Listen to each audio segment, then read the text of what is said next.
큐티라이브 김목사입니다. 욥기 15장 1절로 6절입니다. 욥이 죄를 고백하지 않고 오히려 친구들이 지혜가 없다고 반박하면서 자신을 도와달라고 하나님께 간구하는 것을 본 엘리바스는 다시 한번 욥에게 죄가 있으니 회개하라는 설득을 하기 위해서 두 번째 말을 시작합니다.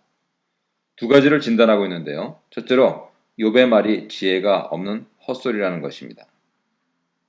만일 욥이 지혜로운 자라면 바람같은 헛소리를 하지 않을 것이고 뜨겁고 사나운 동풍 같은 감정에 사로잡혀 비이성적이고 감정적인 말들을 쏟아내지 않을 것이라고 합니다. 둘째로 4절에서 언약을 깨는데 사용되는 단어를 사용하면서 욥의 무죄 주장 자체가 죄라고 합니다.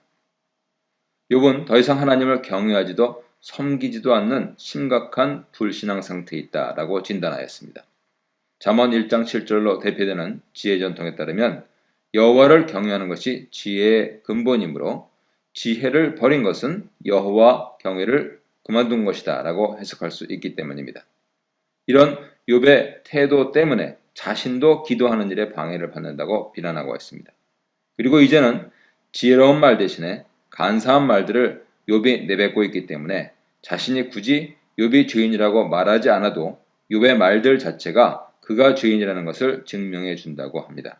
간사하다라고 하는 것은 일반적으로 영리하다라고 하는 의미도 있지만 창세기 3장 1절처럼 교활하다라고 하는 의미도 있습니다. 7절에서 13절입니다. 엘리바스는 구체적으로 욥의 잘못을 지적하고 있는데 먼저 자신이 연장자고 더 지혜로운 자이기 때문에 욥에 대해 지적을 할 충분한 자격이 된다 하는 것을 언급한 후에 욥의 분노에 찬 말을 책망합니다.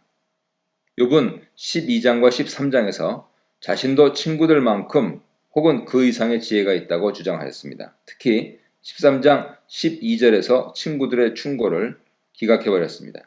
이런 욥의 주장에 대해 엘리바스는 자신이 더 지혜가 있다고 주장합니다. 엘리바스는 에스겔 28장 12절 이하에 나오는 에덴에 살았던 첫 번째 사람을 완전하고 올바르고 선제적 지혜를 가지고 있는 사람에 대한 상징으로 사용하면서 욥은 그런 인물이 결코 될 수 없다라는 것을 말해서 욥의 지혜가 다른 사람들과 다를 것이 없음을 증명합니다. 둘째, 하나님 천상회의에 참석해서 그 회의의 비밀스러운 지혜를 들은 적이 있느냐라고 반문합니다. 예레미야나 이사야는 자신들이 하나님 천상회의에서 들었다고 말했는데 그런 특별한 지혜를 받을 가능성이 없다는 것이죠.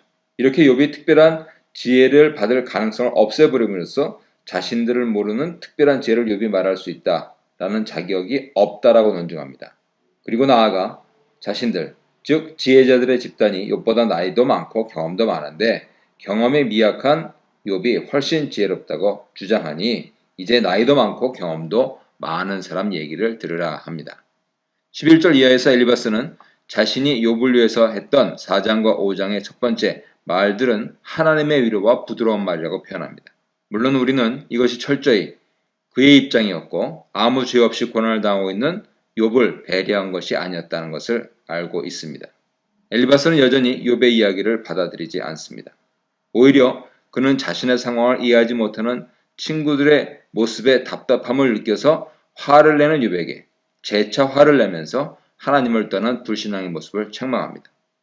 자신의 교리의 확신에 사로잡혀서 남의 이야기를 전혀 들어주지도 않고 이해해 주지도 않는 사람의 전형인 것이죠. 끝으로 14절로 16절입니다.